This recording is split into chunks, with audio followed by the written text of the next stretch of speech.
5 questions for DJ iSizzle. Tell us about you, DJ If I iSizzle. could have dinner with any artist, who would it be? I'm gonna go with Ed Sheeran. That guy is absolutely unbelievable.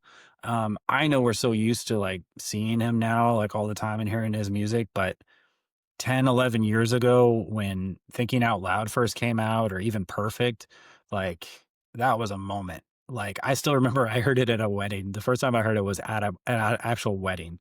And I didn't even like I instantly loved the song. So for me, finding an artist that if I instantly love a song and it was made over 10 years ago and I still play it, I would love to talk to him and just be like, "Man, what was going on like the week before you wrote that song? Like what were you doing when you wrote that song? Like what was that actual moment where you were just like, I got to write something here. I got it." Yeah, I mean, that's I would love to just sit down and talk to him about that. What's my go-to comfort food after a long wedding night? Any leftovers I can get at a wedding, absolutely anything I can get at a wedding, but mostly I love pasta, chicken pasta. I love steak. I mean, I don't know if steak's really a comfort food, but pretty much any wedding food I can like take home. If they offer me some wedding food, I never say no to any extra food that is offered to me at a wedding. It's one of my favorite parts of weddings is the food and the dinner and yeah. What's the first song I ever mixed as a DJ? Funny story. So when Pepsi and I started going out, this was a little over 9 years ago, which is crazy to think about because it feels like yesterday. When we first started going out, she was like, "You know what? You sound like a DJ." And I was like, "Interesting. You know, I used to be a DJ." And I had taken a break from DJing for a while to focus on another career, which I think one of these questions I'll kind of talk about here in a second. Um, so I mixed her this like 2000s R&B pop, like fun, music from the early 2000s. And I was so excited. And I got this like mixer that I'd never used before. And it was like a little pocket mixer I found in my friend's like, he had it in his closet, like, with all these wires and all this other stuff, and he's like, "Yeah, I just throw a bunch of stuff in there. If you're looking for a wire, it might be in there." And I was looking for a wire, and then I was like, "What's this thing?"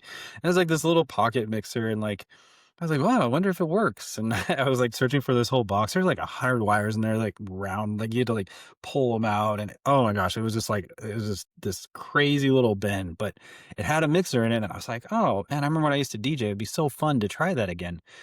So I hooked it up. I downloaded some free software and I was like, plugged it in. I was like, let me get some MP3s, download some MP3s, put those in, queue them up.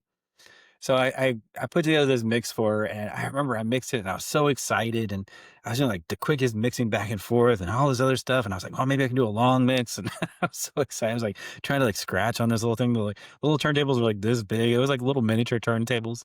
And I got it done. I think it was like 45-minute mix or whatever. And I was so excited. And I was like, hey, I made something for you. And she's like, oh, okay. So I put it on and I think it was like the first like 10, 15 minutes. I was so embarrassed. I was like, this sounded so much better when I was mixing it.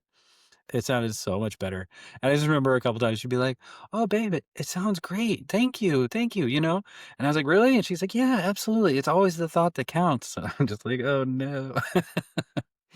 But I think I took that mix or whatever, and I kind of just it just disappeared somehow out of our lives. But that was one of my first mix. But I kept going, I kept practicing, and I definitely got a lot better. And I learned how to put together mixes and stuff because I had a whole different preconceived notion back then than I do now. So if I could only DJ in one city for the rest of my life, which city would I choose? I would choose Seattle. I just love it out here, man. The Northwest, it's awesome, man. I love it out here. If I wasn't a DJ, what career would I have chosen? Oh, so before I was DJing, I spent some years making short documentaries, short films, that whole deal. And I entered one of them. It was about Elvis Presley. And I entered one of them into a film festival, and it was in Washington, D.C. It was called the World Music and Independent Film Festival. And I won Best Short Documentary. And it was so cool because this was in like Washington, D.C. So I flew from Washington State to Washington, D.C. I stayed there at like, it was like one of the nicest hotels. Um, it was couple hundred people out in the audience. It was in like a ballroom. You had to like wear a suit and tie, the whole deal. And they announced my name, and I was just like, "What? Who?"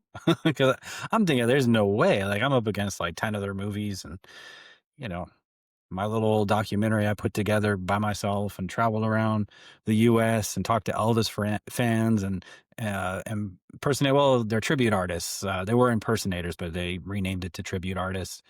And I met so many cool people along the way, and I actually still know a lot of those people from that documentary, and I'm actually friends with them on Facebook. And I don't know, they're always so nice. They're just like, "Oh, it's so nice to see you, and when are you gonna come visit us in Texas?" and all this stuff. So, yeah, this was a very highlighting moment. But something I learned after making this documentary is that documentaries take a lot of time, a lot of effort to put together, and the reward is never as good as maybe you hope. You hope that people will watch them and they'll change some sort of thought process. Um, but that's not always the case. But with this one, we got very lucky. It's called Elvis What If, and I do have it on YouTube. You can check it out. You can type in Elvis What If. I think it's one word. It was when I had my name spelled Icizzle, but I had to change it from that because people were calling me iKizzle and not iSizzle. So I had to change it to Isizzle. So back then it was iKizzle, but it was actually iSizzle with a C instead of an S. So that was my short film documentary name that I would go under. So, and there's some more documentaries and short films if you want to check them out. But yeah, you can check it out. Elvis What If, all one word. If you can't find it, just message me on social media and I'll send you the link for that. So, all right. So let's get into segment number 1.